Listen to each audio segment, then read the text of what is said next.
India Pakistan இடையிலான போரை தாமே நிறுத்தியதாக ட்ரம்ப் கூறி வரும் நிலையில் தாங்களே சமரசம் செய்து நிறுத்தியதாக திடீர் என்று சீனா கூறியிருப்பது பரபரப்பை ஏற்படுத்தியுள்ளது.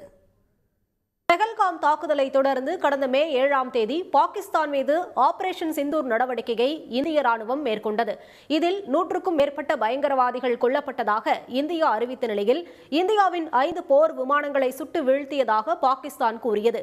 இரு நாடுகளிடையே பெரும் பதற்றம் நிலவிய சூழலில் இந்த போர் உடனடியாக நிறுத்தப்படுவதாக மே 10ஆம் தேதி ட்ரம்ப் தமது ட்ரூத் சோஷியல் சமூக வலைதளத்தில் பதிவிட்டார்.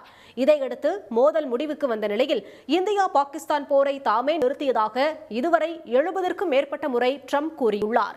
தற்போது ட்ரம்ப் பாணியில் இருநாட்டு போரை தாங்களே சமரசம் செய்து பேசி நிறுத்தியதாக பெய்ஜிங்கில் சர்வதேச கருத்தரங்கு ஒன்றில் பேசிய சீன வெளியுறவுத்துறை அமைச்சர் வாங் யி கூறியுள்ளார். இந்த ஆண்டில் இந்தியா பாகிஸ்தான் போர் பதற்றம், மியான்மர் பிரச்சினை, ஈரான் அணுசக்தி விவகாரம், இஸ்ரேல் பாலஸ்தீன மோதல், தாய்லாந்து கம்போடியா மோதல் உள்பட சர்வதேச அளவில் பல்வேறு சிக்கல்களை சீனா மத்தியஸ்தம் செய்து தீர்த்து வைத்ததாக அவர் தெரிவித்தார். சீனாவின் கருத்தை இந்தியா திட்டவட்டமாக மறுத்துள்ளது.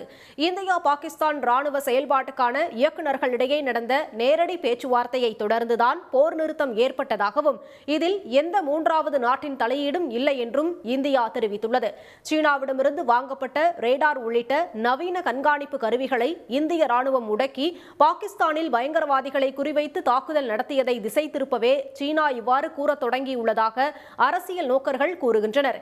இதனிடையே இந்தியா பாகிஸ்தான் போரை முடிவுக்கு கொண்டுவர உதவியதாக ட்ரம்பின் ஆலோசகரும் தெற்கு மற்றும் மத்திய ஆசிய அரசியல் விவகாரத்துறையின் மூத்த இயக்குநருமான இந்திய வம்சாவளியைச் சேர்ந்த ரிக்கி கில்லுக்கு தேசிய பாதுகாப்பு கவுன்சிலின் சிறந்த செயல்பாட்டுக்கான விருதை அமெரிக்க அரசு வழங்கியுள்ளது. உடனுக்குடன் செய்திகளை தெரிந்து கொள்ள சன் நியூஸ் பெல் ஐகானை கிளிக் பண்ணுங்க.